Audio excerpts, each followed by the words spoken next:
નમસ્કાર દર્શક મિત્રો, મહામંથનમાં આપનું સ્વાગત છે. હું છું સુદાન ગઢવી. 2019ની લોકસભાની ચૂંટણી યોજાવાને 1 વર્ષથી પણ ઓછી સમયનો બાકી રહ્યું છે, ત્યારે તે પહેલા દેશની અલગ અલગ 17 જેટલી રાજકીય પાર્ટીઓએ ભાજપ સામે આડકતરો મોરચો માંડી દીધો છે. દેશની 17 પાર્ટીઓએ ચૂંટણી પંચને રજૂઆત કરી છે કે લોકસભાની ચૂંટણી ઈવીએમને સ્થાને બેલેટ પેપરથી કરવામાં આવે. જે રીતે ભાજપનો વિજય રથ દેશમાં આગળ વધી રહ્યો છે તેને જોતા કદાચ વિપક્ષને ઈવીએમ પર શંકા થઈ રહી છે, પરંતુ આપણે એ પણ સમજવાનું છે કે જો ઈવીએમમાં ગડબડી શક્ય હોય તો કર્ણાટકમાં અને દિલ્હીમાં ભાજપ હારે કેમ?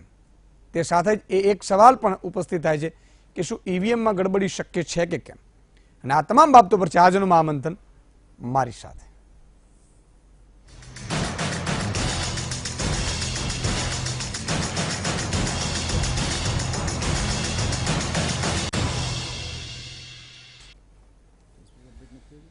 ચૂંટણીમાં ઉપયોગમાં લેવાતા ઈવીએમ મામલે હવે ફરી એકવાર રાજકીય વિરોધનો વંટોળ ઊભો થવાની સંભાવના છે. મળતી માહિતી પ્રમાણે લગભગ 17 જેટલા રાજકીય પક્ષો બેલેટ પેપરથી ચૂંટણી કરાવવાની માંગણી કરી રહ્યા છે. આ મામલે મહત્વની ભૂમિકા ભજવીને પશ્ચિમ બંગાળના મુખ્યમંત્રી મમતા બેનર્જીએ છેલ્લા કેટલાક દિવસોથી મમતા બેનર્જી દિલ્હીમાં અલગ અલગ પક્ષના આગેવાનો સાથે મુલાકાત કરી રહ્યા છે. સમાજવાદી party, Bahujan Samajwadi party, NCP તેમજ આમ આદમી પાર્ટી ઈવીએમના વિરોધ મામલે તૈયાર થઈ ગયા છે. એટલું જ નહીં, જેડીએસ અને ટીડીપી જેવા પક્ષોની સાથે શિવસેના પણ ઈવીએમનો વિરોધ કરી શકે છે. વિપક્ષો દ્વારા આ મામલે ચૂંટણી પંચને અરજી કરવામાં આવશે અને 2019ની ચૂંટણી જો બેલેટ પેપરથી કરવા માટે ચૂંટણી પંચ તૈયાર ન થાય તો ધરણા પણ કરવામાં આવી શકે છે. ગત લોકસભાની ચૂંટણીમાં ભાજપને પ્રચંડ બહુમત મળ્યા બાદથી વિપક્ષના નેતાઓએ ઈવીએમમાં છેડછાડનો આરોપ લગાવ્યો હતો. ત્યારબાદ અલગ અલગ રાજ્યોની વિધાનસભાની ચૂંટણીમાં પણ આ જ મુદ્દો વિપક્ષોએ ઉછાળ્યો હતો.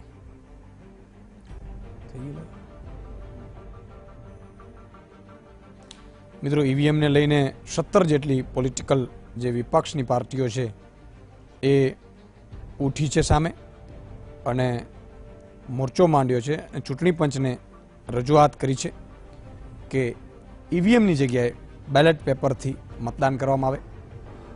બેલેટ પેપરથી મતદાન જો કરવાની માંગ ભલે કરી રહ્યું હોય પોલિટિકલ પાર્ટીઓ, પણ એક વાત એ પણ ના ભૂલવી જોઈએ કે જ્યાં પંજાબમાં કોંગ્રેસની સરકાર આવી ત્યાં પણ ઈવીએમથી મતદાન થયું છે, દિલ્હીમાં આમ આદમી પાર્ટીની સરકાર આવી ત્યાં પણ ઈવીએમથી મતદાન થયું છે, અને ખાસ કરીને હમણાં કર્ણાટકમાં ચૂંટણી ગઈ એમાં પણ ભાજપને બહુમતી પૂરી ના મળી, ત્યાં પણ ઈવીએમથી જ મતદાન થયું છે. છતાં પણ પોલિટિકલ પાર્ટીઓનો મત છે કે ઈવીએમની જગ્યાએ ઈવીએમમાં લોકોને હવે ઓછો વિશ્વાસ છે, એટલે ઈવીએમની જગ્યાએ બેલેટ પેપરથી મતદાન થાય એવી માંગ કરવામાં આવી રહી છે.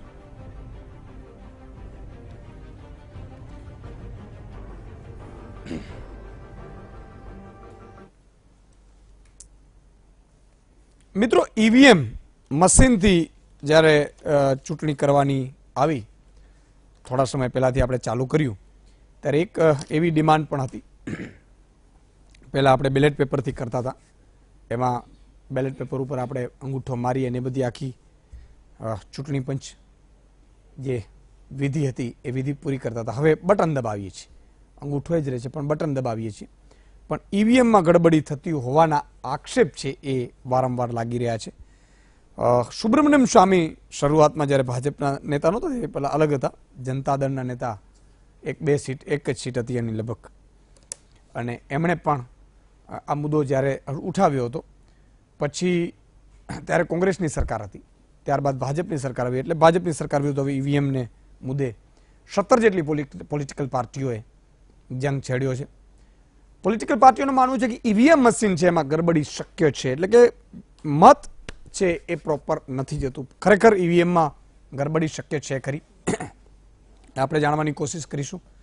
ઈવીએમમાં જો ગડબડી હોય તો કેટલાક રાજ્યોમાં આજે પણ જે શાસક પક્ષો છે, અત્યારે ભાજપ છે, પહેલાં કોંગ્રેસ હતું, તો એમની જ ખરેખર વધારે બહુમતી મળવી જોઈએ, પણ દિલ્હીમાં ઈવીએમથી કર્યું તો પણ એ અરવિંદ કેજરીવાલની 67 બેઠકો આવી. પંજાબમાં પણ હમણાં વચ્ચે સરકાર કોંગ્રેસની બની, તો એક એ પણ મુદ્દો છે કે આવું કેમ શક્ય બને. તો આ તમામ બાબત છે કે જેના ઉપર આપણે ચર્ચા કરવી ખૂબ જરૂરી બની છે આજે. હવે આગામી 2019ની ચૂંટણી ઈવીએમની જગ્યાએ બેલેટ પેપરથી લડાય. આમ તો જે ઈવીએમની જેને શોધ કરી છે ને સાહેબ, એ પણ બેલેટ પેપરથી ચૂંટણીઓ કરાવડાવે છે, કારણ કે આખરે જનતાનો વિશ્વાસ એ સર્વોપરી હોવો જોઈએ અથવા તો સર્વોચ્ચ હોવો જોઈએ એવું મત છે. અને એટલા માટે જ આપણી સાથે 5 મહાનુભાવો જોડાયા છે.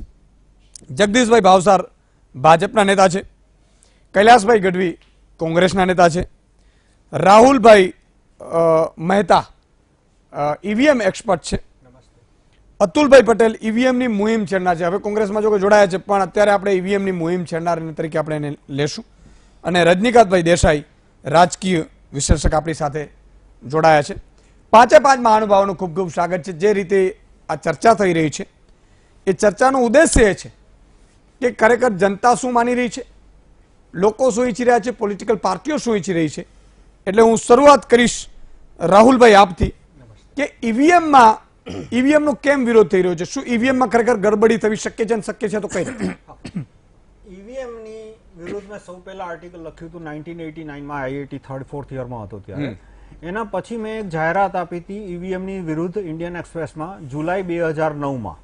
તો એ વખતે મે 2009માં કોંગ્રેસ જીતી હતી, અને બીજી એડવર્ટાઇઝ મેં ગુજરાત સમાચારમાં આપી હતી ફ્રન્ટ પેજ ઉપર ઓક્ટોબર 2012ની આસપાસ. અને એ વખતે કોંગ્રેસ રૂલિંગ પાર્ટી હતી. પણ મારો મુદ્દો શું છે કે ઈવીએમના મુદ્દાને હું બીજેપી, કોંગ્રેસ કે કોઈ પાર્ટી સાથે મેં કદી કનેક્ટ કર્યો નથી, અને આજે પણ હું કોઈ પાર્ટી સાથે કનેક્ટ નથી કરતો. હું ઈવીએમ અને બેલેટ પેપરના જે ટેકનિકલ મુદ્દાઓ છે એની સાથે કમ્પેર કરીને કહું છું કે ઈવીએમની અંદર લાખો ઈવીએમની અંદર માત્ર 10-15 માણસોની મદદથી એની અંદર રિમોટ કંટ્રોલની સર્કિટ બેસાડી શકાય છે. એ પ્રકારની વિડીયો હરિપ્રસાદ નામના હૈદરાબાદના એન્જિનિયરે પ્રૂવ કરીને અને એની વિડીયો બનાવીને યુટ્યુબ ઉપર મૂકી છે. આપ યુટ્યુબ ઉપર જોઈ શકો છો, tinyurl.com/evm india. તો એમાં હરિપ્રસાદ નામના એન્જિનિયર, જેમની સાથે હું પરિચયમાં હતો, એ વિડીયોમાં મારું પણ નામ છે વન ઓફ ધ કન્ટ્રીબ્યુટર તરીકે, કે એમણે એક વાસ્તવિક ઈવીએમ લીધું અને એમાં બતાવ્યું કે કઈ રીતે લાખો ઈવીએમમાં સર્કિટ બદલી શકાય છે. ક્યારે સર્કિટ બદલી શકાય છે કે માની લો ઈવીએમ છે બેંગ્લોરની ફેક્ટરીથી પુનાની કચેરીમાં, બેંગ્લોરની ફેક્ટરીથી અમદાવાદ કલેક્ટરની કચેરીમાં આવતા હોય કે બેંગ્લોરની ફેક્ટરીમાંથી મુંબઈના કલેક્ટરની કચેરીએ જતા હોય, અને એ વખતે ટ્રકનો કોન્ટ્રાક્ટ હું લઈ લઉં તો ટ્રકની અંદર મારા 1 કે 2 માણસો મૂક્યા હોય, એ 3 કે 4 કે 5 કલાકની અંદર 500 ઈવીએમની ડિસ્પ્લેની સર્કિટ બદલી શકે. અને એ સર્કિટ બદલ્યા પછી 2000 ઈવીએમ કલેક્ટરના સ્ટ્રોંગ રૂમમાં પડ્યા હોય તો એ રિમોટ કંટ્રોલથી હું કમાન્ડ મોકલું તો 2000 ઈવીએમના વોટ 1 જ સેકન્ડની અંદર બદલાઈ જશે. આ આખું ડેમોન્સ્ટ્રેશન એમણે વિડીયો ઉપર કરીને બતાવ્યું છે કે કઈ રીતે થઈ શકે છે. એટલે એનાથી પ્રૂવ શું થાય છે કે મારે બેલેટ પેપર સાથે ચેડા કરવા હોય તો ભારતમાં 10 લાખ બૂથ છે, મારે હજારો લાખો બૂથમાં 2 ગુંડા મોકલવા પડે તો કોઈની પાસે 50,000 1 લાખ ગુંડા નથી, કોઈની પાસે નથી. જ્યારે ઈવીએમ ની અંદર હું જો ટ્રકિંગનો કોન્ટ્રાક્ટ મને મળી જાય કે બેંગ્લોરથી ટ્રક મારફત બધા 500 કલેક્ટરોની ઓફિસમાં ઈવીએમ પહોંચાડવાના છે, એનો જો કોન્ટ્રાક્ટ મને મળી જાય તો હું લાખો ઈવીએમ ની સર્કિટ બદલી અને રાહુલભાઈ, સવાલ એ છે કે જયારે પોલિટિકલ પાર્ટીઓ હોય છે ત્યારે એના એજન્ટોને બતાવવામાં આવે છે કે ભાઈ ચાપો દબાવીએ છીએ તો આ એ બધું સર્કિટમાં એક્સપ્લેન કર્યું છે કે ઈવીએમ ને હું કમાન્ડ મોકલું એના પછી જ વોટ બદલશે, ત્યાં સુધી 100% ઈમાનદારીથી કામ કરશે. દાખલા તરીકે એક દાખલો આપું કે યુપીના એક એન્જિનિયરે પેટ્રોલ પંપની સર્કિટમાં ચેડા કર્યા હતા. અને કેવી રીતે ચેડા કર્યા હતા કે જયારે કમાન્ડ મોકલે ત્યારે 10% ઓછું પેટ્રોલ આપે, એટલે બતાવે 20 લીટર અને આપ્યું હોય 18 લીટર. અને જયારે બીજો કમાન્ડ મોકલે કે ભાઈ હવે ઈમાનદારીથી કામ કરવાનું છે, એટલે એ 20 લીટરના પેટ્રોલમાં 20 લીટર જ પેટ્રોલ આપે. હા, એટલે રિમોટ કંટ્રોલ થી કમાન્ડ. અને પકડાઈ કેવી રીતે ગયો કે તોલમાપ ખાતાનો જે માણસ હતો એ પોતાની સ્કૂટર લઈને આવ્યો અને એમાં કંઈક 22 લીટર ભર્યું અને પેલા કીધું કે મારી ટાંકી જ 20 લીટરની છે કે 10 લીટરની, એક્ઝેક્ટ આંકડો ભૂલી ગયો. તો કઈ રીતે આમાં 22 લીટર આવ્યું? એટલે એ જ વખતે એને માપણી કરી અને એ વખતે પેલો કમાન્ડ મોકલવાનો હતો જે માણસ એ કંઈક બાજુ બીજે હતો, એટલે એને 20 લીટર કાઢ્યું અને પેટ્રોલ પંપમાં 22 લીટર આવ્યું. એટલે એને પેટ્રોલ પંપ ખોલ્યું તો જોયું કે એની અંદર સર્કિટ મૂકી હતી કે જે રિમોટ કંટ્રોલથી ઈમાનદાર પણ બની શકે અને રિમોટ કંટ્રોલથી આંકડો પણ ફેરવી શકે. ઓકે, અતુલભાઈ તમે પણ મુહિમ છેડી છે, શેના લીધે છોડી? હવે રાહુલભાઈએ આમાં ટેકનિકલ વાત કરી. અમે અગાઉ 1 વર્ષ પહેલા હું ને રાહુલભાઈ મળ્યા હતા. એ પહેલા ગુજરાતની અંદર જે વિધાનસભાની ચૂંટણી થઈ એ મહાનગરપાલિકા અને નગરપાલિકા, જિલ્લા પંચાયત, તાલુકા પંચાયત, હું પોતે જમીન ઉપર લગભગ 2.5 વર્ષ ગામે ગામ ફર્યો હતો અનામતના મુદ્દાને લઈને, પાટીદાર સમાજ. ત્યારે અમારી સભાઓમાં ગામે ગામ અન્ય જ્ઞાતિના અને અન્ય લોકો પણ આવતા હતા, કારણ કે સમસ્યા અમે જે ચર્ચા કરતા હતા ખેડૂતોની અને ગુજરાતના શિક્ષિત બેરોજગાર યુવાનોની, આ બધી સમસ્યા ચર્ચા હતા. એ દરમિયાન વાતાવરણ એવું હતું કે ગુજરાતની અંદર જે એટમોસ્ફિયર બન્યું હતું તો ભારતીય જનતા પાર્ટી 100% પરાસ્ત થાય એવું વાતાવરણ હતું. ત્યાર પછી જે ચૂંટણીઓ થઈ એ ચૂંટણીઓમાં મહાનગરપાલિકાની અંદર જે મતદારો યાદીમાંથી મતદારો ગુમ કરવામાં આવ્યા, ત્યારે મને એક મિત્ર છે મારો, હું એનું નામ અહીંયા નથી બોલી શકતો કારણ કે એક ખૂબ જ એટેક્ટિંગ નથી બોલતો, એને મને માહિતી આપી કે અતુલભાઈ, ગુજરાતની અંદર જે ચૂંટણીઓ થઈ રહી છે એમાં ઈવીએમ સાથે છેડછાડ થાય છે અને એમાં ભારતીય જનતા પાર્ટીના મોટા માથાઓ સંડોવાયેલા છે, વેલ મેનેજ કરે છે અને એની સિસ્ટમ મને સમજાવી. એટલે મને થયું કે જો ગમે એટલી અમે મહેનત કરીશું, આ સરકાર અમારું સાંભળતું નથી, અત્યાચાર કરે છે, પણ ઈવીએમ મશીન હશે ત્યાં સુધી કોંગ્રેસની પાસે નહીં, તમે નહીં, મારી પોતાની, અમે સરકાર હશે, અમે લડ્યા છે, અમારા 9 પાટીદારો શહીદ થયા છે. એટલે અમારે અનામતના મુદ્દાને જોડીને ઈવીએમ ના મુદ્દાની લડત લડવાનું મને પોતાને પ્રેરણા થઈ કે ભાઈ તમે મતદાન આટલું બધું થયું છે છતાં પણ ભારતીય જનતા પાર્ટી કેમ જીતે. આના માટે અમે જે ટેકનોલોજી છે કે ભાઈ વીવીપેટ બી ટેકનોલોજી હતી, તો વીવીપેટ ની માગણી કરી બીબી સ્વેઇન સામે. એમણે વીવીપેટ આપ્યું ગુજરાત વિધાનસભામાં. અમે ચીમકી છેડી કે જો તમે વીવીપેટ નહીં આપો અથવા બેલેટ પેપર નહીં આપો, બેલેટ પેપર નહીં આપો તો અમે દિલ્હી જંતર મંતર કાર્યક્રમ કરીશું. પણ એમણે વીવીપેટ આપ્યું. પણ ચૂંટણી જયારે આવી, વિધાનસભાની ચૂંટણી થઈ, ત્યારે વીવીપેટની જે 25% મતની ગણતરી માંગવામાં આવી તો એ ગણતરીને આ સરકારે ધૂતકારી દીધી, ચૂંટણી પંચે ના પાડી દીધી અને ગણતરી ના આપી. વિધાનસભાની ચૂંટણી પછી 12 થી 18 ધારાસભ્યોએ આની અંગે આપણી હાઈકોર્ટની અંદર પિટિશન ફાઇલ કરેલી છે. એટલે અમે આંદોલન મુવમેન્ટ માટે કર્યું હતું ગુજરાતમાં. જગદીશભાઈ, એક વાત છે કે હવે જ્યારે ભાજપનો રથ ખૂબ આગળ વધી રહ્યો છે ત્યારે પોલિટિકલ પાર્ટીઓએ 17 જેટલી પોલિટિકલ પાર્ટીઓ એવું ઈચ્છી રહી છે કે બેલેટ પેપરથી પાછું કરવામાં આવે, તો આ ખરેખર ઈવીએમમાં ગડબડી શક્ય હશે અથવા તો શું જનતાને વિશ્વાસ નથી અથવા તો કેટલીક જગ્યાએ ખુદ વિપક્ષ પણ ચૂંટાય છે? જો ઈશુદાનભાઈ, જનતા એ એક અલગ બાબત છે અને રાજકીય પાર્ટીઓ એ અલગ બાબત છે. 2019ની લોકસભાની ચૂંટણી આવી રહી છે, કેટલાક રાજ્યોમાં પણ ચૂંટણી આવી રહી છે. રાજકીય પાર્ટીઓ પોતાની રજૂઆત કરી શકે, ચૂંટણી પંચ સ્વાયત્ત છે, એ પોતાની રીતે નિર્ણય લઈ શકે છે. 1989માં મારી જોડે જે માહિતી છે મુજબ કેરળના અંદર એક બાય ઇલેક્શનના અંદર પ્રથમવાર ઈવીએમનો ઉપયોગ કરવામાં આવ્યો હતો.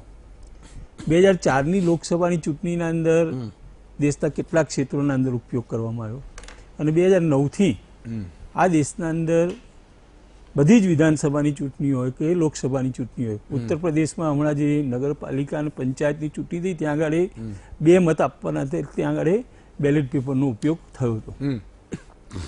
હવે તમે તમારી વાતના અંદર ઘણીવાર ઉલ્લેખ કર્યો, મારી જોડે જ્યાં સુધી થોડીક ડિટેલ છે તો તામિલનાડુ, પશ્ચિમ બંગાળ, કેરળ, ગોવા, મણિપુર, પંજાબ, દિલ્હી, પોંડિચેરી, આ બધી જ જગ્યાએ ચૂંટણીઓ જે થઈ એના અંદર ઈવીએમનો જ ઉપયોગ થયો. 2004ની અંદર 1999માં ભારતીય જનતા પાર્ટીની એનડીએની સરકાર હતી, પછી 2004ના અંદર જે ચૂંટણી આવી એમાં ભારતીય જનતા પાર્ટી કરતા કોંગ્રેસ 8 બેઠક વધારે મેળવી શકી. 2009ના અંદર 200ની આસપાસ જતી રહી. હવે આ બધી બાબત જે છે એ આપણે હારી જઈએ ત્યારે કોઈ રજૂઆત કરીએ, જીતીએ ત્યારે કોઈ રજૂઆત આપણે ના કરીએ, એટલે આખી અને તેમ છતાંય આખી બાબત જે છે ચૂંટણી પંચના પરવીની છે. ચૂંટણી પંચ પોતે સ્વાયત્ત છે ને આના અંદર નિર્ણય લઈ શકતી હોય છે. બરોબર, હું આવું આપની પાસે, પણ એ પહેલા કૈલાસભાઈ આપની પાસે લઈ લઉં કે આમ તો વર્ષોથી આવી ગયું છે ઈવીએમ અને કોંગ્રેસે પણ ઘણી બધી ચૂંટણીઓ કરી લીધી છે અને કોંગ્રેસે કરી લીધી ત્યારે કોંગ્રેસને વાંધો ન આવ્યો અને હવે કોંગ્રેસને બીજી પોલિટિકલ પાર્ટીઓ સાથે વાંધો પડ્યો છે. એટલે જ્યારે આપણે કરીએ ત્યારે આપણે ખરેખર આમ તો સિસ્ટમ એવી હોવી જોઈએ કે ભાઈ ખરાબ હોય તો પહેલેથી એને ન અટકાવી દેવાની જરૂર હતી, તો આવું કેમ? ઈશુદાનભાઈ, તમારા સૌથી પહેલા તમને ધન્યવાદ આપીશ કે લોકતંત્રના પાયાને બચાવવા માટે તમે આજ ડિબેટ રાખી છે. Thank you sir. જ્યારે ઈવીએમ ની વાત આવી, તમને ખ્યાલ હશે કે ઈવીએમ, જેમ મારા મિત્ર ભાવસારે વાત કરી કે ભાઈ આપણે 89 થી આ ચાલી રહ્યું, અલગ અલગ રાજ્યોમાં ચૂંટણી કોંગ્રેસની ઘણી સરકારો આવી છે, એમાં ના નથી હું સ્વીકારું છું. મુદ્દો એ નથી. મુદ્દો ક્યારે છે ઈવીએમ પર પ્રશ્ન ઉભો થવા માંડ્યો ને પછી મુદ્દો આવે છે. જ્યાં સુધી ઈવીએમ પર આને પ્રશ્ન કેમ ઉભા થયા?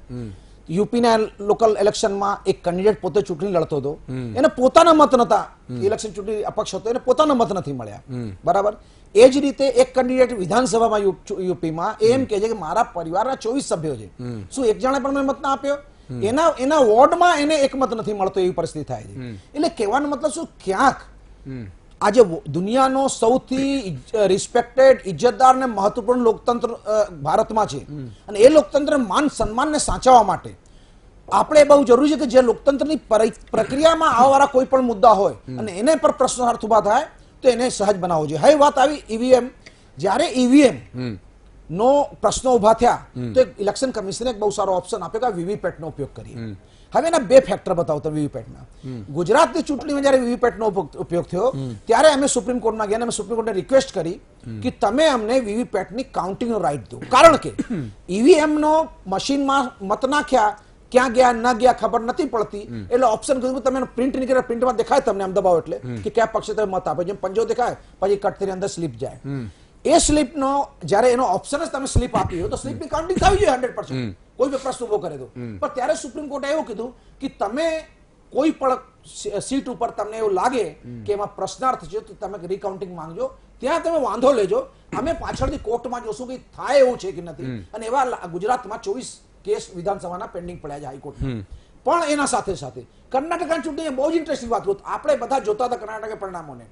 બપોરના 1 વાગ્યા સુધી ભારતીય જનતા પાર્ટી 118 120 સીટથી આગળ જઈ રહી હતી, પણ એમાંથી લગભગ 16 સીટો પર કોંગ્રેસ પક્ષના કેન્ડિડેટ જે 500 700 1000 2000 થી આગળ પાછળ હતા, એ લોકોએ વીવીપેટની રિકાઉન્ટિંગ માંગી અને એ રિકાઉન્ટિંગ પછી એ બધી સીટો કોંગ્રેસ જીતી. કહેવાનો મતલબ શું છે, ક્યાંક જયારે લોકતંત્રના મહત્વપૂર્ણ પાયા જે પ્રોસેસ છે, જેમાં તમને મને જે આપણે કાનૂન નથી બનાવતા પણ કાનૂન બનાવવા ચૂંટીએ છીએ, તમારા મારા રખવાલા ચૂંટીએ છીએ, અને એના ચૂંટણીમાં અગર કોઈ પણ પ્રશ્ન ઉભો થાય તો એનો ઓપ્શન આ દેશને મળવું જોઈએ. અને એના જ ભાગરૂપે આજ જે ડિમાન્ડ થઈ છે, અને હું તો સ્પષ્ટ કહું છું, ભારતીય જનતા પાર્ટીને આમ આગેવાની લેવું જોઈએ. એ આટલી મોટી પાછી આજ દેશના 20 રાજ્યોમાં એનો સરકાર છે, એને આગળ લઈને કહ્યું છે નહીં, જો વિશ્વાસ થાય કે ભારતીય જનતા પાર્ટી તો આજ 10 કરોડ મેમ્બર્સ છે એમના, એમને ક્યાં ચિંતા કરવાની છે, એમને આવવું જોઈએ ને બેલેટ પેપર પર. એ સારી વસ્તુ છે, એમાં સાથ આપવું છે, એમાં વાંધો ન લેવું જોઈએ એમને. ઓકે રજનીકાંતભાઈ, હવે ઈવીએમ છે એ બનાવનારી કંપનીઓ અથવા તો બનાવનારો દેશ છે એ પણ પોતાના બેલેટ પેપર ઉપરથી મતદાન કરે છે, પણ મુદ્દો એ છે કે ઈવીએમ થી આપણે જલ્દી રિઝલ્ટ આવી જાય છે અને થોડું સહેલું પડે છે અને બેલેટ પેપરના ખર્ચા આને તેમ બધું થાય છે. તો ખરેખર આ દેશમાં શું જરૂર છે? જેમ જગદીશભાઈએ કીધું કે ભાઈ જનતા અલગ છે અને પોલિટિકલ પાર્ટીઓ અલગ છે. જનતા કદાચ બેલેટ પેપરથી ન પણ માંગતી હોય, પણ પોલિટિકલ પાર્ટીઓ કહેતી હોય કે જનતા માંગે છે. આ તો બધું એવું છે ને કે ભાઈ જનતાની માંગ છે, પણ જનતા કોણ, એ પણ એક સવાલ છે. પશ્ચિમના દેશોમાં પણ આ પ્રયોગ કરવામાં આવેલો, ત્યાં પણ ઈવીએમ દાખલ કરવામાં આવેલું, અને ત્યાર પછી એ દેશોએ પણ બેલેટ પેપર દાખલ કર્યા છે. ખરેખર પરિસ્થિતિ એવી છે કે બંને રાજકીય પક્ષો, મુખ્ય કોંગ્રેસ અને ભાજપ, જ્યારે પણ ચૂંટણીના પરિણામો આવે છે ત્યારે એકબીજા ઉપર એ લોકો આક્ષેપો કરે છે. પોતાના લાભમાં પરિણામ આવે તો જુદી વાતો કરે છે, અને પોતાને નુકસાન થતું તો જુદી વાતો કરે છે. આજે પણ આપણે જોઈએ તો 17 રાજકીય પક્ષોએ ઇલેક્શન કમિશન સમક્ષ રજૂઆતો કરી છે કે 2019ની લોકસભાની ચૂંટણીમાં બેલેટ પેપરથી ચૂંટણી થવી જોઈએ. તો આ રાજકીય પક્ષો વર્ષોથી આવી રજૂઆતો કરે છે. ભૂતકાળમાં ભાજપે કરી છે, અત્યારે કોંગ્રેસ અને અન્ય રાજકીય પક્ષો કરે છે, પણ આ રાજકીય પક્ષોએ ખરેખર જે કરવું જોઈએ એ કરતા નથી. ખરેખર એમણે લોકસભામાં જ્યારે બિલ મૂકવામાં આવેલું ભૂતકાળમાં અને પાસ કરવામાં આવ્યો, લોકસભા અને રાજ્યસભાએ આ અંગે કાયદો જ્યારે બનેલો, ઇલેક્શન કમિશનને જ્યારે સત્તાઓ આપવામાં આવેલી, તેમાં સ્પષ્ટ લખેલું છે, એ સુધારામાં સ્પષ્ટ લખેલું છે કે ઇલેક્શન કમિશન ઈવીએમ નો ઉપયોગ કરી શકે છે. તો આ જે કરી શકે છે એમ જે લખ્યું છે એની જગ્યાએ અત્યારે પણ રાજકીય પક્ષો આ જ લોકસભાનું અત્યારે સત્ર ચાલુ થયું છે તો એમાં રજૂઆત કરી શકે છે, એ અંગેનું બિલ મૂકી શકે છે. કોઈ વ્યક્તિગત લોકસભાનો સભ્ય પણ મૂકી શકે છે અને 50 સભ્યો પણ મૂકી શકે છે. એ અંગેનું બિલ રજૂ કરો અને બિલ પાસ થાય છે કે નહીં એ તમે જો એના પર ચર્ચાઓ કરો. જે કરવાનું તે કરતા નથી અને જ્યારે પણ ચૂંટણી આવે છે ત્યારે એકબીજા ઉપર આક્ષેપો કરો છો અને પ્રજાને મૂર્ખ બનાવવાનો પ્રયત્ન કરો છો. 2019ની ચૂંટણીનો હજુ વાર છે અને ત્યાં સુધીમાં આ અંગે એક સુધારાનું બિલ લોકસભાએ રાજ્યસભાએ પસાર કરવું જોઈએ. અને ઇલેક્શન કમિશન પણ એમ જ કહે છે કે માત્ર તમે આટલો સુધારો એક લીટીનો કરો કે અમે આ ન કરી શકીએ તો અમારે કરો, અમે કઈ ફરજ કઈ પાડવા માંગતા નથી.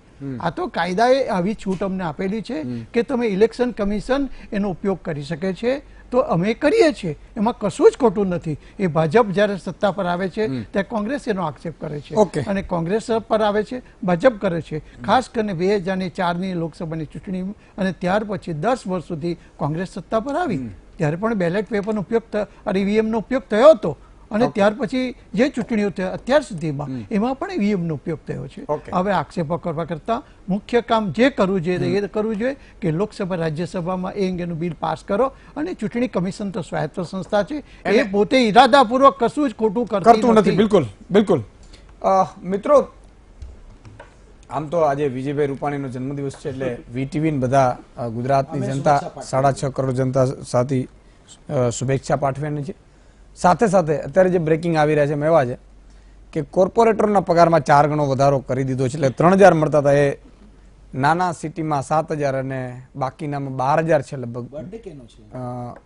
વિજયભાઈનો છે તો કોર્પોરેટરનો મળે એટલે સારી વાત છે, એમાં ખોટું શું છે. પણ એ વેતન વધારો થયો છે એટલે એ આનંદના સમાચાર છે બધા કોર્પોરેટરો. એટલે હું અપીલ એ કરીશ કે હવે કોર્પોરેટરો, કેટલાક કોર્પોરેટરો પર ખંડણીના આક્ષેપો છે ભાજપ ને કોંગ્રેસ બંનેના, એટલે એમાંથી બહાર આવે અને એક સેવાકીય કામ કરે એવી મારી નમ્ર અપીલ છે.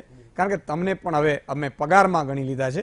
3000 એટલું અસામાન્ય કહેવાય, પણ 8-12 હજાર રૂપિયા એ થોડું ઘણું આપણું જે તમે જે દોડો છો એનો તમને મળી રહે એ પ્રકારનો એક પ્રયાસ વિજયભાઈ બહુ સારું કર્યું છે. એનો ઉદ્દેશ્ય એ પણ છે કે હવે તમે ભ્રષ્ટાચાર મુક્ત સિટીઓ બનાવો અને જ્યાં ગડબડ થાય ત્યાં તમે પહોંચી જાઓ. રોડ રસ્તાનો કોન્ટ્રાક્ટરે ગડબડ કરી ત્યાં પણ પહોંચો એટલે કોર્પોરેટર પણ એનો કામ કરે.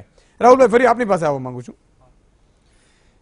જો ખરેખર આમ તો સરકાર બદલાતી રહે છે પણ હજુ પણ એ જનતાને વિશ્વાસ નથી ખરેખર કે જો હેક થતું હોય તો આટલી મોટી સંસ્થાઓ છે, આટલી મોટી પોલિટિકલ પાર્ટીઓ છે, આટલા બધા સુપ્રીમ કોર્ટ સુધીનું આપણું છે, જો હેક થતું હોય તો આ પોસિબલ નથી બનતું અને દાવા પણ એવા થાય છે કે હેક નથી થતું. એમાં તો જો તમે કોઈ વિડીયો, હું આપને કહું, tinyurl.com/ EVM ઇન્ડિયા અથવા આપ યુટ્યુબ ઉપર જઈને સર્ચ કરશો EVM હેકિંગ ઇન્ડિયા તો પણ મળશે. તો એમાં તો હરિપ્રસાદ નામના એન્જિનિયરે સાબિત કરીને બતાવ્યું છે, એટલે હાથ કંગન ઓર આરસી ક્યાં, એણે એકચ્યુઅલી પૂનામાંથી એક EVM લીધું અને એમાં એણે બતાવ્યું કે કઈ રીતે હેક થઈ શકે. અને એ પણ એ વિડીયોમાં નથી પણ તમે એને થોડુંક લોજિકલ એક્સ્ટ્રાપોલેશન કરો કે કઈ રીતે આ રીતે ભારતમાં જે 10 લાખ EVM નો ઉપયોગ થાય છે લોકસભાની ચૂંટણીમાં 14 લાખ આશરે, તો એ 14 લાખમાંથી કઈ રીતે લાખો EVM હેક થઈ શકે છે. અને હેક થયા પછીનો મોટો પ્રોબ્લેમ શું છે કે 2000 EVM કંટ્રોલ રૂમમાં પડ્યો અને અહીંયા બેઠા બેઠા રિમોટ કંટ્રોલથી મેસેજ મોકલાવો એટલે 1 સેકન્ડમાં 2000 જો થતું હોય તો પોલિટિકલ પાર્ટીઓ ન પેલું કરવા દે. સવાલ એમ છે કે અને એવું તો બધે ભાજપ અથવા બધે કોંગ્રેસ એવું નથી. આ અમુક મુદ્દા છે ને EVM ને ખરેખર પ્રાસંગિક નથી કે દાખલા તરીકે પેલા તો હેક થઈ શકે છે કે નહીં, તો એ તો એન્જિનિયરે સાબિત કરીને બતાવ્યું. હવે એની કોઈ વિડીયો 7 મિનિટની જ વિડીયો છે, બહુ લાંબી પણ નથી. હું દરેક વાચકને, દરેક વ્યક્તિને વિનંતી કરીશ કે 7 મિનિટનો વિડીયો જોઈ લે. અંગ્રેજીમાં છે પણ એમાં કઈ લેંગ્વેજ સાથે લેવા દેવા જ નથી. એમાં બતાવ્યું છે કે EVM ની કેવી રીતે સર્કિટ બદલી શકાય. એટલે એમાં તો એને સાબિત કરીને બતાવ્યું કે EVM હેક થઈ શકે છે. હવે સવાલ છે કે થાય છે કે નહીં, તો એ પ્રશ્ન જુદો છે. હવે વ્યક્તિએ વિચારવાનું છે કે આ EVM છે અને આ બેલેટ પેપર છે, તો બેમાંથી સેફટી શેમાં વધારે છે. અચ્છા, આજે તમે કોઈ ટૂંકમાં જ્યાં શંકા ઉત્પન્ન અહીંયા ધંધો જ શું કામ કરવાનો એ મુદ્દો છે. જે કયું હેકેબલ છે, આ છે એ 14 લાખ પીસ જ્યારે બનશે તો એમાં લાખોની સંખ્યામાં હેક થઈ શકશે. આ બેલેટ પેપર છે એ 14 લાખ બેલેટ પેપર એટલે 14 લાખ બેલેટ બોક્સ બનશે. ખર્ચો વધારે છે એવું હશે? ના, ખર્ચો EVM માં 10 ગણો વધારે છે. બધા કેલ્ક્યુલેશન ઇલેક્શન કમિશનના ખોટા છે, એ હું સાબિત કરી શકું છું બ્લેકબોર્ડ ઉપર કે EVM ને કારણે કેટલો ખર્ચો વધી ગયો છે કે પેલા બેલેટ પેપર હતું તો એ લોકો સામાન્ય તલાટી લેવલના અધિકારીઓથી આખી ચૂંટણીની પ્રોસેસ કરાવી શકતા હતા.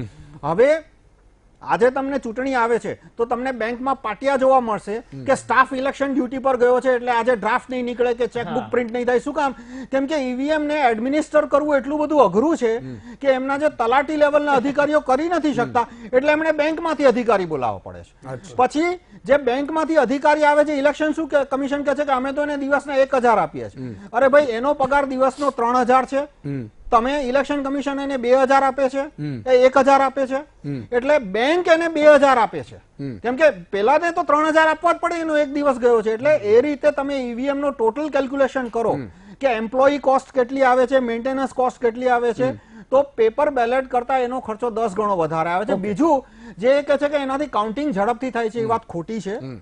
શું થયું કે 1996 માં ઇલેક્શન લોકસભાની ડિપોઝિટ હતી 500 રૂપિયા, એટલે 30 જણા સરેરાશ ઓન એન એવરેજ લોકસભાની કોન્સ્ટિટ્યુશનમાં 30 ઉમેદવારો ઉભા હતા. આ બધો ડેટા ઇલેક્શન કમિશનના વેબસાઇટ પર લીધો છે.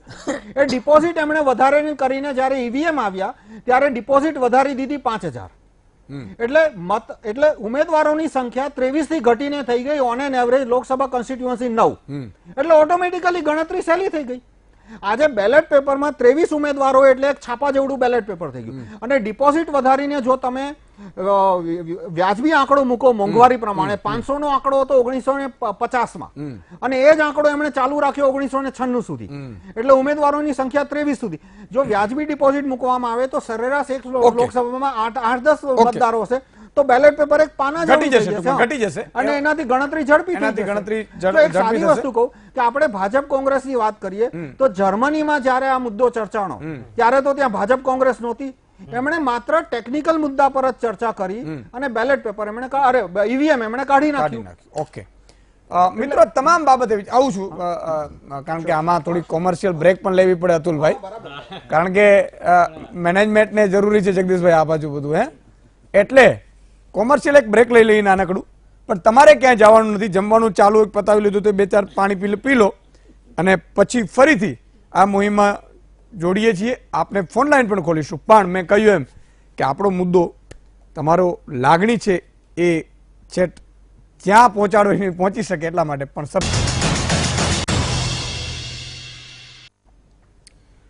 વિશ્વાસપાત્ર કોણ, ઈવીએમ કે બેલેટ, એના ઉપર આપણે ચર્ચા કરીએ છીએ મહામંથનમાં. દર્શક મિત્રો, 5 મહાનુભાવ આપણી સાથે જોડાયેલા છે. અતુલભાઈ, તમે કંઈક કહેવા માંગતા હતા? હું કહેવા માંગતો હતો કે એક તો જે કોંગ્રેસ અને ભારતીય જનતા પાર્ટીની વાત છે, બે દેશમાં મોટા પક્ષો છે. હવે અમુક ઘણી જગ્યાએ અમારે પ્રશ્નનો સામનો કરવામાં આવે છે કે કોંગ્રેસ અને ભાજપ બંને મોટી પાર્ટી, એમાંથી કોંગ્રેસ વિરોધ કેમ નથી કરતી? લાવનાર કોંગ્રેસ હતી. ઈવીએમ વાજપેયીની સરકારમાં પહેલી વખત એમણે રજૂ કર્યું, પછી કોંગ્રેસ ચૂંટણીમાં આવી, એ લોકો લાવ્યા.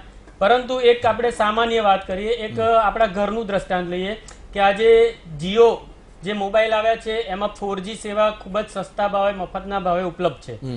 ટેકનોલોજી એટલી આગળ વધી છે, મોબાઈલ ની અંદર આખી દુનિયા આવી ગઈ છે. આપણે આપણા બાળકને 9મા 10મામાં ભણતું હોય તો એને આપણે સ્માર્ટફોન લઈ આવે કે આપણો પુત્ર કે આપણી પુત્રી એ મોબાઈલ દ્વારા દુનિયાની સાથે જોડાઈને દુનિયાની અંદર જે વૈજ્ઞાનિક સંશોધનો થયા છે એ બધું જોવે અને સારું નોલેજ મેળવે. અને અચાનક જ્યારે રાત્રે આપણે વિચારે એક બાળક વાંચે છે, શું કરે છે જોઈએ, તો અચાનક જ્યારે રૂમ ખોલીને આપણે જોઈએ તો બાળક એની અંદર ખૂબ જ બીભત્સ ચલચિત્રો જોતો જોવા મળે. એટલે ટેકનોલોજી લાવ્યું કોણ, શેના માટે લાવ્યું, એ બધું એક બાજુ મુકાય. પરંતુ જ્યારે આ ટેકનોલોજી પકડાય, એનો દુરુપયોગ કરતો થાય, ત્યારે આપણા બાળક જોડેથી આ મોબાઈલ લઈ લેવો પડે. એવી જ રીતે આ ઈવીએમ કોંગ્રેસ લાવ્યું, જે પણ કર્યું, પરંતુ આ ઈવીએમ ની સામે અસંખ્ય ફરિયાદો થઈ છે. તો આ ફરિયાદોના અનુસંધાનમાં હવે શંકા કુશંકાઓથી પર ચૂંટણી થાય. 17 વિરોધ પક્ષ એટલે નાની મોટી વાત ના થાય. ભારતની ધરતી ઉપર જે મોટા મોટા વિરોધ પક્ષો એક થયા, આનો ભોગ બધા બનેલા છે. એટલે એ ચૂંટણી પારદર્શિકતા લાવવા, લોકતંત્રને ખતરો થતો અટકાવવા માટે બેલેટ પેપરથી ચૂંટણી થાય એ જરૂરી છે. અને એના માટે દરેક વિરોધ પક્ષોએ લડવું જોઈએ. અમે થોડા સમય પહેલા મોટા મોટા નેતાઓને મળ્યા હતા, રાહુલ ગાંધીજીને મળ્યા હતા, અશોક ગેહલોતને અમે ડેમોન્સ્ટ્રેશન બતાવ્યું ઈવીએમ મશીન લઈ જઈને કેવી રીતે છેડછાડ થાય છે. એની અંદર ભારતીય જનતા પાર્ટીને 10 મત પહેલા બટન દબાવીને અમે બતાવ્યા, પછી 6 મત કોંગ્રેસને બતાવ્યા અને ત્યારબાદ 4 મત અમે આમ આદમી પાર્ટીને બતાવ્યા. એને 10 મિનિટ રહેવા દીધું અને પછી અમે શરૂ બતાયા એમની સામે તો એવું રિઝલ્ટ આવ્યું, પરંતુ 12 મિનિટનું ટાઈમર ગોઠવીને 12 મિનિટ પછી ચાલુ કર્યું મેં, ત્યારે મત રિવર્સ કરીને અમે બતાવ્યા કે જો આ રિવર્સ મત થાય છે, કોંગ્રેસને 10 મત મળ્યા છે, ભાજપને 6 મત મળ્યા છે અને અધર્સ પાર્ટીને 4, ટોટલ 20 નું 20. આ ડેમોન્સ્ટ્રેશન અમે મશીનનું બતાવ્યું હતું. એટલે એવું નથી કે છેડછાડ શક્ય નથી. તો લોકતંત્ર બચાવવા માટે ભારતીય જનતા પાર્ટી હોય કે કોંગ્રેસ હોય કે કોઈ પણ પક્ષ હોય, દરેકે ભેગા થઈને મોટા મોટી જે શંકા થઈ છે એ દૂર કરવા બેલેટ પેપરથી ચૂંટણી કરવી જોઈએ. એના માટે અમે લડ્યા છીએ અને લડીશું, ગાંધી ચિંધ્યા માર્ગે લડીશું. જગદીશભાઈ, કદાચ શંકા ઉઠી જ છે તો એવો પ્રયાસ ન કરી શકાય કે વિચારી શકાય કે ભાઈ કદાચ આ ઈવીએમ ને લઈને શંકા ઉઠી છે તો બેલેટ પેપરનો પણ વિચાર કરી શકાય?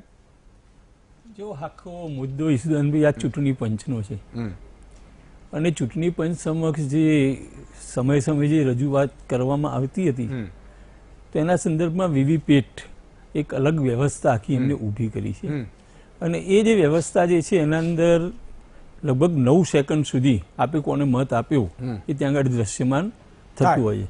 સ્લીપ માગણી સ્લીપની હોય, સ્લીપની માગણી એ ચૂંટણી પંચ સ્વીકારવી ના સ્વીકારવી એનો મુદ્દો છે. પરંતુ ચોક્કસ અત્યારે ધારો કે 17 જેટલી પાર્ટીએ એના સામે પ્રશ્નો ઉપસ્થિત કર્યા છે.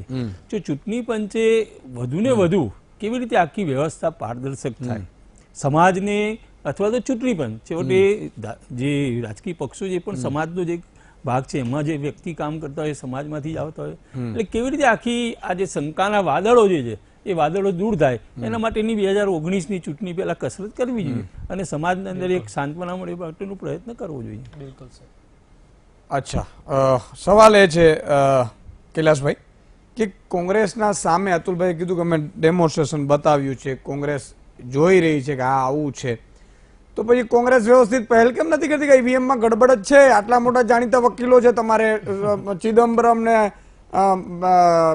કપિલ સિબ્બલ ને, કારણ કે એમના પોતાના કેસો હોય તો બધા આમ ધડ ઉતરી પડે છે. તો આ તો ઈવીએમ નો મુદ્દો છે. જો આવું લોકતંત્ર લે તો કરવું જોઈએ ને.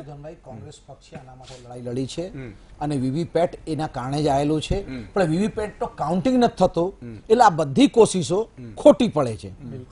બીજી વસ્તુ, હવે વાત કરીએ કે શું કામ આપણે બેલેટ પેપરની વાત કરીએ. જો તમને વસ્તુ કહી દો, આ સૌથી વધારે ટેસ્ટેડ કોઈ લોકતંત્રમાં હોય તો એ બેલેટ પેપર છે અને સૌથી વધારે રિસ્ક જે ઉભા થઈ રહ્યા છે હવે એ આપણે ઈવીએમ મશીનમાં છે. તો આ દેશના મહત્વપૂર્ણ લોકતંત્ર જેમાં તમારા મારા જેવા લોકોને મત આપવાનો અધિકાર દેશના સંવિધાને આપ્યો છે, તો એ હકની લડાઈ માટે શું કામની મત પર આપણે જવું જોઈએ? પણ એનાથી હટીને હું બીજી વાત કરું છું. એથિકલ હેકર તો ઘણા કામ કરે છે, જે આ મશીનો ઘોટાળા એથિકલ હેકર ના કહેવાય, પણ એથિકલ હેકરે હમણાં જ તમે જોયું હશે 2 દિવસ પહેલાનો કેસ છે કે જે રીતે આધાર કાર્ડનો ઉપયોગ કરીને આપણા આધાર કાર્ડના હેડના મિસ્ટર શર્માના પોતાના એકાઉન્ટમાં એને ત્યાંથી ₹1 ટ્રાન્સફર કર્યો અને બતાવ્યું જો આધાર કાર્ડનો હું તારા એકાઉન્ટમાં પૈસા ટ્રાન્સફર કરી શકું છું. એમણે ચેલેન્જ કર્યું હતું. જો આટલા મોટા ફૂલ ફૂટ કરોડો રૂપિયા ખર્ચ કરીને બનાવેલી સિસ્ટમ માં પણ આ કામ થઈ શકતું હોય તો આ તો એક બાપડી મશીન છે. આ બાપડી મશીનનો તો ભરોસો કેમ કરાય? અને જે મારા મિત્ર મિસ્ટર મહેતાએ વાત કરી એ વાત તદ્દન બહુ જ વિચારવા જેવો પ્રશ્ન છે ને એમનો તો આ વિષય છે. એટલે હું એમ કહેવા માંગુ છું, જ્યારે મતદાર આપણા ટીવીના માધ્યમ જે લોકો જોઈ રહ્યા છે એમને પણ આ પર રીથિંક કરવું જોઈએ અને સરકારમાં એમના વ્યક્તિગત કોંગ્રેસ લડી રહી છે અને લડાઈ આ 17 પાર્ટી લડશે, પણ એ લોકો ઇલેક્શન કમિશન ડાયરેક્ટ લેટર લખે અને નરેન્દ્રભાઈ મોદીને લેટર લખે કે અમે તમને જયારે છૂટ્યા છે, જો તમે ખરા અર્થમાં મારા માટે સારું કામ કર્યું હશે તો મતદાન કરાવો તમે બેલેટ પેપરથી, એ બેલેટ પેપરને અમે તમને ચૂંટી શકશું તો તમે સાચા ચૂંટા ગણાશો ને તમારા કામ સાચા ગણાશે, નહીં તો અચ્છે દિન કી બાત ભૂલ જાના મેરે યાર. ઓકે,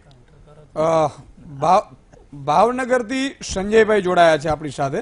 વચ્ચે દર્શક મિત્રોને લેતો રહીશ. દર્શક મિત્રોને વિનંતી છે કે સભ્યતાથી ટૂંકાણમાં આપણે વાત કરીશું જેથી વધુ લોકો સુધી આપણે એનો અવાજ સાંભળી શકીએ. જી સંજયભાઈ.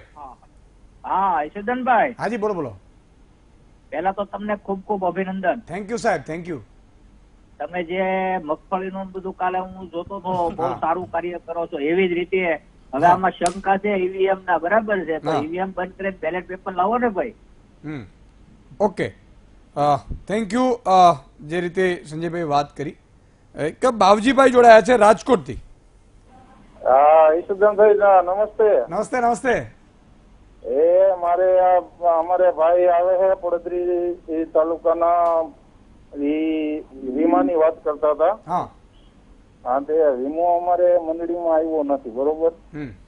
એટલે ઈ જરાક એને જાણ કરો ને.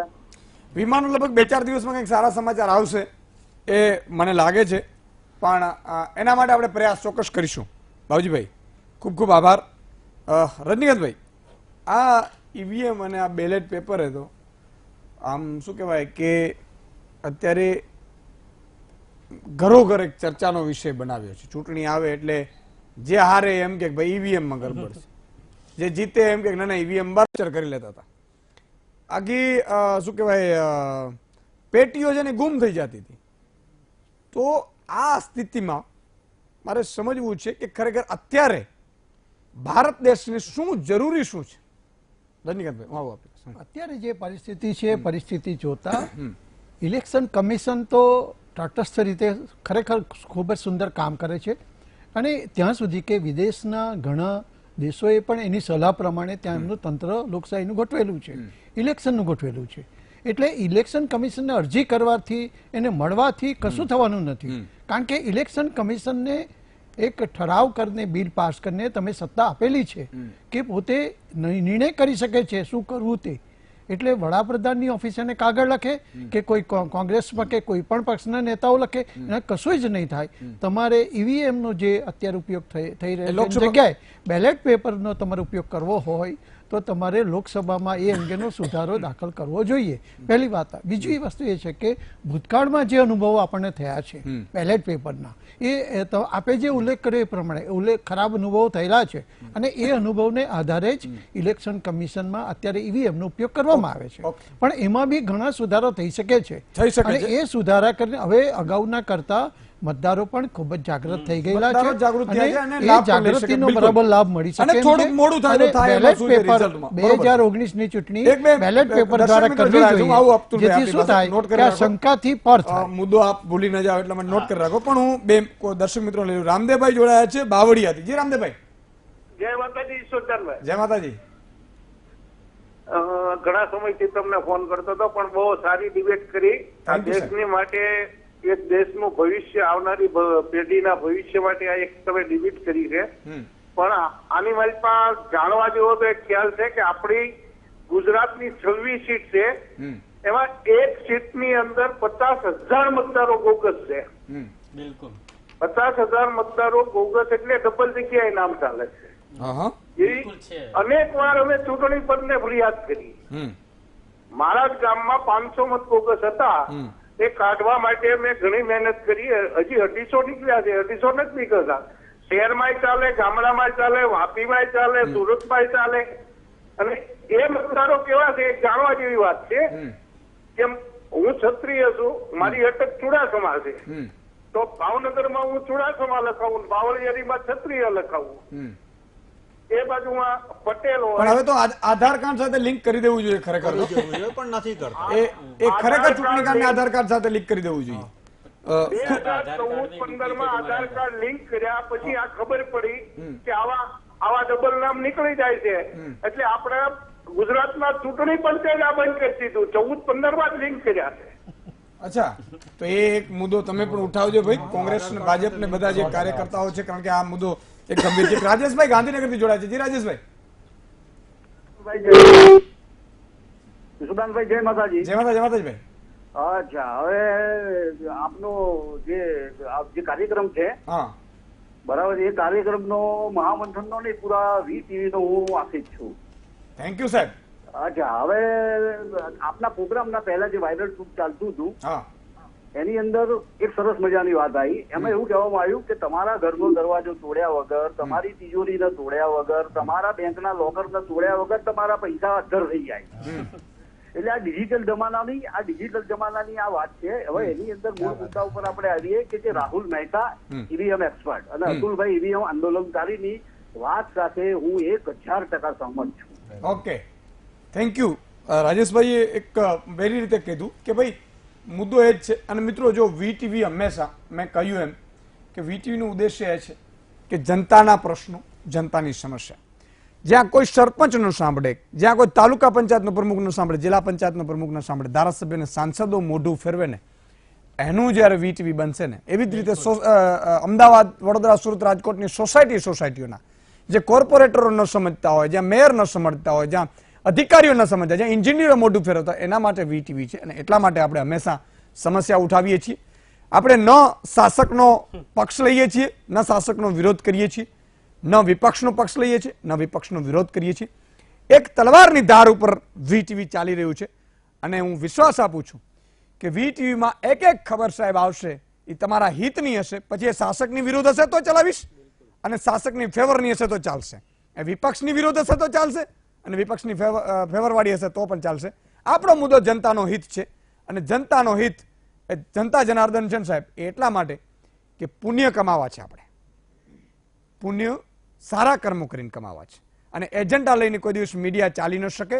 અને એ મોટું પાપ છે. હું પાપ માનું છું એને, કે કોઈ વ્યક્તિ કે પક્ષ કે પાર્ટીને તમે એજન્ડા લઈને પકડો ને સાહેબ, એ રીતે મીડિયાને મિસગાઈડ, મીડિયા છે એ મિસગાઈડ ન કરી શકે. પત્રકાર તો ધર્મ છે, સચ્ચાઈનું સત્યથી, અને એ આપણો પ્રયાસ છે. અને એટલા માટે તમારો પ્રેમ હંમેશા, મને પણ આશિક હું તમારો થઈ ગયો છું કે તમે જે રીતે પ્રેમ આપો છો, અને એ પ્રેમ બરકરાર રાખે એવી હું પ્રયાસ પણ કરું છું. અને એટલે જ આજે શાસક અને વિપક્ષ બંને પણ વીટીવીની કદર કરે છે.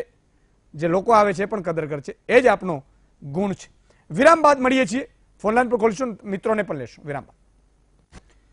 વિરામ બાદ દર્શક મિત્રો ફરીથી આપનું સ્વાગત છે. એક વાત મારે એટલા માટે કહેવી છે આપને, કે કદાચ આપ વધુમાં વધુ લોકો સુધી સમજી શકો. સાહેબ, આ દેશની જનતાનો પણ થોડો વાંક એટલા માટે કહું છું કે જેવા લોકોને આપણે ચૂંટીએ છીએ, કે જે લોકો ખરેખર આપને નહીં પણ આપણી લાગણી સાથે ખિલવાડ કરે છે. કોઈ એમ કહે છે હું આ જ્ઞાતિનો છું, મને મળતા આપો. ઘણા એમ કહે છે કે આ જ્ઞાતિનો થાઉં છું. એટલે બે વાત તમને ટૂંકમાં મારે કહેવી છે. અબ્રાહમ લિંકન જ્યારે અમેરિકાના પ્રેસિડેન્ટ બનવા જઈ રહ્યા હતા, ત્યારે એમની પત્ની પણ ઝઘડો કર્યો હતો. એટલે રેલવે સ્ટેશન સુધી એ બધા મૂકવા આવ્યા હતા, એમાં એમને પત્ની નહોતા. પણ એમણે જ્યારે ગુલામી પ્રથાનો વિરોધ કર્યો સાહેબ, અબ્રાહમ લિંકન બહુ સારા વ્યક્તિ હતા. ગુલામી પ્રથાનો વિરોધ કર્યો એટલે 6 રાજ્યો તો અમેરિકાના છૂટા પડી ગયા કે ભાઈ આપણું તો ગુલામી પ્રથા ઉપર ધંધો છે. એણે કીધું કે ભાઈ જે ધંધો થાય કે ન થાય, યુદ્ધ થાય તો કરવું છે, પણ આ ગુલામી પ્રથા, ગરીબોને હું ગુલામી પ્રથા નહીં રહેવા દઈશ. સાહેબ, અબ્રાહમ લિંકન અમેરિકાના પ્રેસિડેન્ટ બન્યા હતા. અને ત્યાર પછી એ જ વ્યક્તિની, એમના જ વ્યક્તિએ હત્યા કરી નાખી. ગાંધીજી સાહેબ 1919 થી તમે વિચાર કરો, એ 1909 થી એ માણસ રસ્તા ઉપર, ભારતના રસ્તા ઉપર ચાલીને એક કર્યા ભારત, હિન્દુ મુસ્લિમ આ. અને એમણે જ્યારે દેશ આઝાદ થયો ને, જ્યારે છેલ્લી ઘડી એમના માટે બહુ કઠિન હતી કે 15 ઓગસ્ટ 1947 ભારત ને 14 ઓગસ્ટ 1947 પાકિસ્તાન, ત્યારે એ રાતે એ કલકત્તામાં એ માણસ ઉપવાસ ઉપર બેઠા હતા, રોઈ રહ્યા હતા કે મેં આવું નહોતું ધાર્યું. પણ પછી એમની પણ હત્યા કરવામાં આવી. સારા વ્યક્તિઓ જે નીકળે છે સાહેબ, એને આપણે જ ઉડાડી દઈએ છીએ. શું કામ ખબર છે? આપણા સ્વાર્થ માટે. આપણે એને સમજી નથી શકતા. સમજવાની વાત એ છે કે જનતા માટે જે નિસ્વાર્થ ભાવે કરતો હોય એ વ્યક્તિને તમે મદદ નહીં કરો તો કોણ કરશે? અને એટલા માટે હું જનતાને અપીલ કરું છું કે હવે આપણે સમજવું છે તો એ સમજવું છે કે આપણા હિત માટે કોણ વાત કરે છે, આપણા હિત માટે કોણ કામ કરે છે, કોણ સેવા કરે છે હિત માટે, એને તમે પારખજો. જયશ્રી સાહેબ, એ જે દિવસે એ થઈ જશે ને, ત્યારે આપોઆપ રસ્તા ખુલવા મળશે. 2 કોલર લઈ લઈશ, પછી હું મિત્રોને લઈશ. ઠાસરાથી છે ધતીભાઈ નામ છે, મને લાગે છે ત્યાં સુધી. હેલો જયંતિભાઈ. હા, નમસ્કાર. બોલો. જય માતાજી ને જય વાઠીજી. બરાબર, જય માતાજી. બોલો. હા, હવે સાહેબ અમારે ખેડૂત છીએ, બરાબર, અમે ખેડૂતના દીકરા છીએ. હા, હવે તો એક જ અમારો આશરો છે કે ઉપર ભગવાન અને નીચે તમે છો, ઈસુદાનભાઈ તમે. હું તો પ્રયાસ કરું છું કઈક સારી વસ્તુ અને સમસ્યા ઉઠાવવાની. હું કાંઈ નથી સાહેબ. તમારા જેટલો હેલો સાહેબ, જો તમારા જેટલો કોઈ ભાજપના નેતાએ ખેડૂતો માટે આટલો પ્રશ્ન ઉઠાવ્યો ને, તો ગુજરાતના ખેડૂતનું કઈક કલ્યાણ થાય. થશે સાહેબ. હેલો, થશે સાહેબ. બોલો. સંક્ષિપ્તમાં હું બીજા મહાનુભાવ લઈ શકું. હા, અમારા ખેડૂતો માટે તમે બહુ યોગદાન આપ્યું છે. ભગવાન તમારે. અરે નાના સાહેબ, હું તમારા આશીર્વાદ લેવા માટે જ બસ હું પ્રયાસ કરું છું કે મારે 6.5 કરોડ ગુજરાતની જનતાના આશીર્વાદ જોઈએ છે. બીજું એક પણ વસ્તુનો મને સ્વાર્થ નથી. હું તમને ગેરંટી આપું છું. નથી હું ભાજપનો કે નથી હું કોંગ્રેસનો વિરોધી કે સપોર્ટેડ. મારો હિત જનતા છે. માત્ર ખેડૂતો નહીં, હું તમામ મુદ્દા ઉપર લઉં છું. એક મહેસાણાથી ફકીરભાઈ લઈ લઉં, પછી હું 4 મિત્રોને. જી ફકીરભાઈ. હેલો, નમસ્કાર. જય માતાજી. જય માતાજી. નમસ્કાર. મહામંથન ડિબેટ નો ટાઈમ ના વધી શકે થોડો? હા કેમ કેટલો કરવો છે? બિલકુલ વધારો થોડો ટાઈમ, હજુ 1 કલાક વધારો ને? બિલકુલ. પણ સાહેબ જેટલો પ્રેમ જનતા આપશે ને, કારણ કે મેનેજમેન્ટને હું તો અત્યારે તો ધન્યવાદ મેનેજમેન્ટનો માનું છું કે આપણે ખૂબ સારી રીતે ચલાવી શકીએ છીએ, પણ અલ્ટિમેટલી ગુજરાતની જનતાને સાહેબ તમે અપીલ કરો, એક વ્યક્તિ 10 વ્યક્તિને વીટીવી જોવાની અપીલ કરે અને પ્રયાસ કરીશું. જો જનતા જોડાશે તો આપણે 2 કલાક 1.5 કલાક કરવાનો પ્રયાસ ચોક્કસ કરીશું. બહુ સરસ. હા અતુલભાઈ જો સંક્ષિપ્તમાં. હા સંક્ષિપ્તમાં પહેલા તો અબ્રાહમ લિંકન ને ગાંધીજીનું ઉદાહરણ આપ્યું, એના માટે ઈસુદાનભાઈને સલામ. થેન્ક યુ સાહેબ. હવે બુથ કેપ્ચરિંગ ની જે વાત હતી એ ઇતિહાસ થઈ ગયો છે. આજે નાની મોટી ઘટનાઓ હોય પણ એ ટેકનોલોજી આપણી એટલી બધી આગળ વધી ગઈ છે. મોબાઈલ ટેકનોલોજી, અંગત પળો પણ નેતાઓની જાહેર થઈ જતી હોય છે, એટલે બુથ કેપ્ચરિંગ થી આજે ડરવાની જરૂર નથી. બીજું જાપાન, ઈસુદાનભાઈ 5-10 second, Japan, Germany, France, Ireland, Netherlands, UK અને ઓસ્ટ્રેલિયા જેવા દેશો એ પણ આ ટેકનોલોજીને નકારી છે. ઈવીએમ માંથી પાછા બેલેટ પેપર આવ્યા છે. તો ભારત ટેકનોલોજીમાં આપણે ઘણા એ લોકો કરતા એમની પાસેથી શીખી એવા છીએ, તો આપણે ઈવીએમ ને નકારવું જોઈએ અને બેલેટ પેપર ને પાછું લાવવું જોઈએ. આના માટે તમે વીટીવી ની ચેનલ ઉપર yes ballot paper either EVM એના માટે તમે અપીલ કરજો અને લાઈક કરજો, એટલે બધાની જનતાને પણ ખબર પડે. મૂકીશ પ્રશ્ન પણ મૂકીશ. જગદીશભાઈ 30 સેકન્ડ. ભારતીય ચૂંટણી પંચ જે છે એના પૂર્વ કમિશનર TN શેષાનને આ પ્રસંગે યાદ કરું છું, અને એમને જે ચૂંટણી સુધારા કર્યા એના પરિણામ સ્વરૂપ દેશના અંદર ઘણી લોકશાહીના અંદર મજબૂતાઈ આવી છે. આ પ્રસંગે ચૂંટણી પંચનો જે મુદ્દો ઉપસ્થિત થયો છે, તો હું એવું પણ ઈસુદાનભાઈ કહેવા માંગુ છું કે ફરજિયાત મતદાન તરફ પણ આ દેશના અંદર વિચાર કરવાની આવશ્યકતા છે. રાજ્યો અને દેશ કેન્દ્ર એ બંનેની ચૂંટણી પણ એક સાથે થાય એવું પણ આયોજન આગળ હાથ ધરવાની આવશ્યકતા છે. ચૂંટણી પંચની જેમ રાહુલભાઈએ જે વાત કરી એની અંદર હું પણ સંમત થઉં છું અને હું પણ માંગ કરું છું કે ચૂંટણી પંચના કાયમી સ્ટાફની વ્યવસ્થા આખા દેશના અંદર થવી જોઈએ. અને ચોથો મુદ્દો, લોકતંત્રની રક્ષા માટે જે પણ ઉમેદવારો જે ઉભા રહ્યા હોય એ ઉમેદવારના જે ગમતા ઉમેદવારો એના ખાતાના અંદર ફરજિયાત મતદાન કોઈ વ્યક્તિએ કરવું જોઈએ. એટલે નોટા જે છે એ નોટા હું વ્યક્તિગત ધોરણે એવું કહું છું એ પણ દૂર થવું જોઈએ. કૈલાસભાઈ 30 સેકન્ડ. ફરજિયાત મતદાનની વાત કરીએ ત્યારે તમને કહ્યું આ ઈવીએમ મશીનમાં જે ટોટલ મતદાન 20 સેકન્ડ એક મતદાન કરવામાં લાગે છે સાહેબ, આખા દેશમાં ઘણા એવા લગભગ માની લો 70% એવા મતદાર કેન્દ્ર છે ત્યાં 800 થી 2000 સુધી મતદાર છે. જો સતત 20 સેકન્ડ મતદાન થાય ને, સતત લાઈન હોય તો પણ 1440 માણસે મતદાન કરી શકે. એટલે સંવિધાનિક હક આપણો જાય છે, એટલે પણ ઈવીએમ હટાવવાની જરૂર છે. બેલેટ પેપરથી ફાસ્ટ મતદાન કરી શકે. અને બીજી વસ્તુ, જે રીતે પાછલા થોડાક સમયથી કારણ કે કોંગ્રેસ સામે ઈવીએમ મશીન 10 વર્ષ ઉંમર થઈ બધા ખતમ થઈ ગયા, ભાજપને લાયેલા મશીનો છે. એટલે બીજી વસ્તુ કે જે રીતે ઈવીએમ મશીનના ટેન્ડરો, મને જે માહિતી મળી સચતો ઇન્વેસ્ટિગેશનનો વિષય છે કે 30% બિલો ભાવમાં ઈવીએમ મશીનની સપ્લાય થાય છે, તો કેમ કંપનીનો પરવડે છે, એના પાછળ કોણ ગેમ કરી રહ્યા છે, આપણે સંશોધનનો વિષય. રજનીકાંતભાઈ 30 સેકન્ડ. ઈવીએમમાં સુધારા કરવા માટે અથવા તો ઇલેક્શન કમિશનને તમામ રાજકીય પક્ષોએ એવી વિનંતી કરવી જોઈએ કે આમાં તમે બેલેટ પેપરથી 2019ની ચૂંટણી કરો, જેથી આ દેશમાં લોકશાહી મજબૂત બને. 30 સેકન્ડ. ઇલેક્શન કમિશન જે કહે છે કે ઈવીએમ આવવાથી ચૂંટણી સેફ થઈ છે, બૂથ કેપ્ચરિંગ થતું હતું બેલેટ પેપરમાં, એ ખોટું છે. એમાં એમ હતું કે 1992માં હું વોટ આપવા ગયો ત્યારે એક બૂથ ક્લસ્ટર એટલે 6-7 બૂથ હોય, એમાં ખાલી 2 કે 3 લાઠીવાળા કોન્સ્ટેબલ હતા, બંદૂકધારી પણ નહીં. અને આજે આપણે વોટ કરવા જઈએ તો જોઈએ છે એક બૂથે 1-2 કોન્સ્ટેબલ બંદૂકધારી હોય છે. એટલે ટૂંકમાં પોલીસિંગ વધ્યું છે એટલે બૂથ કેપ્ચરિંગ ઘટ્યું છે. નહીતર ઈવીએમ માં પણ યુટ્યુબ ઉપર વિડીયો છે કે એક માણસે બૂથ લઈ લીધું અને બેઠા બેઠા બટન દબાવે છે. 9 તબક્કામાં ચૂંટણી. હવે બીજું ઘણું બધું ચૂંટણી પંચ કસરત કરી, એ પોલીસિંગ સુધર્યું છે એટલે બૂથ. અને બીજું હવે પ્રિસાઇડિંગ ઓફિસર પાસે મોબાઈલ વાળા કેમેરા હોય છે, ઠેર ઠેર મોબાઈલ વાળા કેમેરા આવી ગયા, એટલે હવે બૂથ કેપ્ચરિંગ થશે. બિલકુલ. અને બીજું કે આ જે ઈવીએમ ની ટેકનોલોજી છે એ જર્મનીએ કેન્સલ કરી અને જાપાન, ઇંગ્લેન્ડ એ દેશોએ તો લાવવાની જ ના પાડી દીધી. એમણે જે કમિટી મૂકી ઈવીએમ માટે, એ કમિટીએ 15 દિવસ મહિનાની અંદર સમિટી લીધી અને અમુક લોકોએ તો ખાલી એક પાનાનો જ રિપોર્ટ આપ્યો કે વી રિજેક્ટ ધ પ્રપોઝલ. ખૂબ ખૂબ આભાર. સમયનો અભાવ છે એટલે જગદીશભાઈ, કૈલાસભાઈ, રાહુલભાઈ, અતુલભાઈ, રજનીકાંતભાઈ અને 5 મહાનુભાવોનો ખૂબ ખૂબ આભાર.